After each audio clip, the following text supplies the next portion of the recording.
Everyone,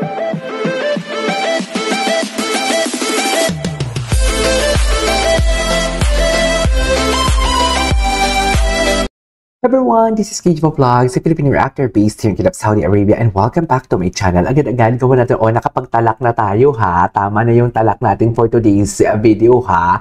Gawa tayo ng reaction video sa Barda compilation because why not? So nakita ko na yung sinasabi ninyo kay Kailin Alcantara na tinutokso niya si David, and na-explain ko na yung sa isang video ko. Panoorin nyo lang, hanapin nyo na lang since marami tayong content for today's video because Thursday, so baka bukas wala tayong content. Tingnan natin at manonood tayo ng Jurassic Park for today's video. I love it. So without further ado, let's start this reaction video.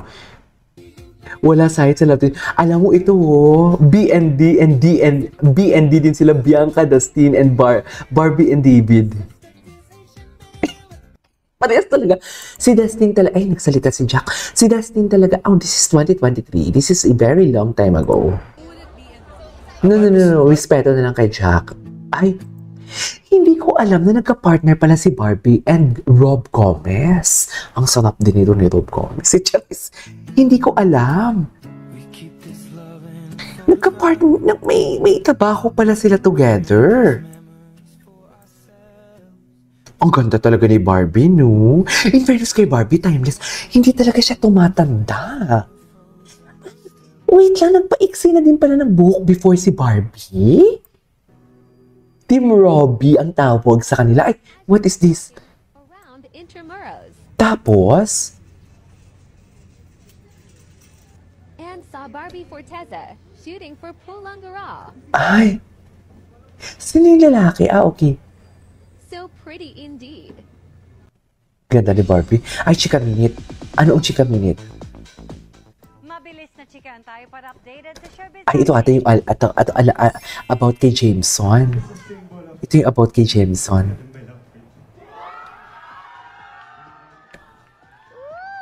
Officially engaged na ang unang hirit. Okay. Na si Anjo Pertera. Anjo? Natanggap niya sa kanyang bride-to-be. Pero, ay, si Anjo? Totoo ba? Gwapo din to ni Anjo eh. Fun run o fun date? Ay, eto. Ng netizens ng maspatan sina Barbie Forteza at Jameson Blake sa isang fun run together. Tanong ng ilan, ano kaya ang status ng dalawa? Shinare naman ni na Megan Young at Michael Ay, Diaz ang kanila. wala na. Yun na yun. Ano ba yan? Ang iksi naman. Ay. Clyde's prayer scene. Oh my God. Ay, napanood ko to. The acting skills din talaga ni Barbie Forteza. Iba din talagang atake niya. Sa totoo lang. Kaya very promising. May Best Actress Award na ba siya? Ay, nagfamas na siya, di ba?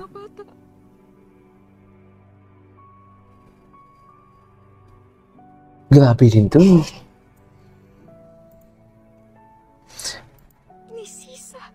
Sisa.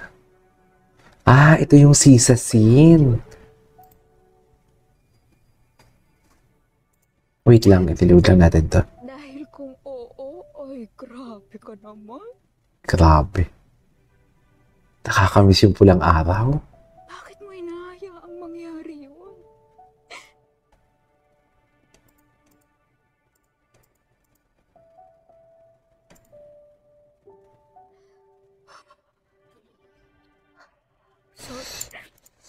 Question niya. Imagine, dumating na siya sa point na question niya si Lord. Hindi kita kini-question. Hindi naman pala. Hindi daw. Sabi niya, hindi daw. Lahat ng nangyayari sa bawat tao ay may dahilan. Yes, indeed. Ikaw yun.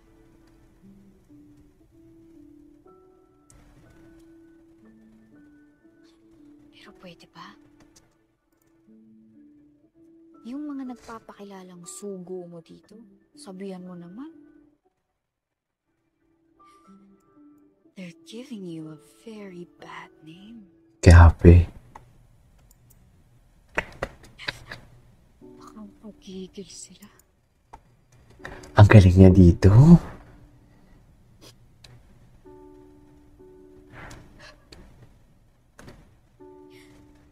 Patulong naman, Lord. Kahit man lang sa kwentong to. iligtas mo ang mga nanay na inaabuso. Grabe to. Ito yung scene na to, nag-breakdown talaga ako. Sa Maria Clara at Ibarra. Nag-breakdown talaga ako dito. Ang galing niya dito. Pati si Sisa, yung Sisa scene, sobrang galing. Sana kahit sa mundong to,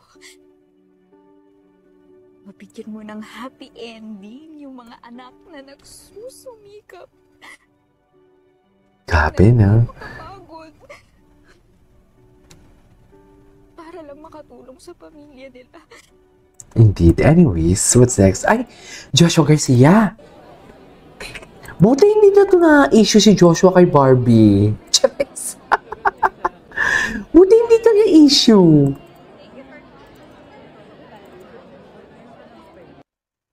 Okay.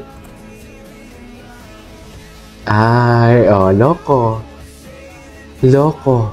Alam mo, it's a format, actually. I just wanna say this. It's a format. Lalabas ang issue, huhupaw, lalabas, huhupaw, lalabas as huhupaw.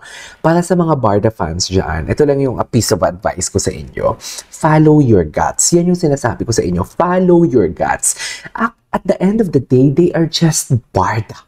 We have our own lives, actually. So, basically, kung ano mangyari sa kanila, let it be, di ba? For as long as kung wala kang idea kung ano talaga nangyayari sa kanila, let it be kung saan ka masaya, naging masaya ka sa Barda, nang hindi sila, nang wala kang kaalam-alam, maging masaya ka pa din up until now. Kung may mga chismis man, I tag that as chismis because I know from the fact what's the real score between the two of them.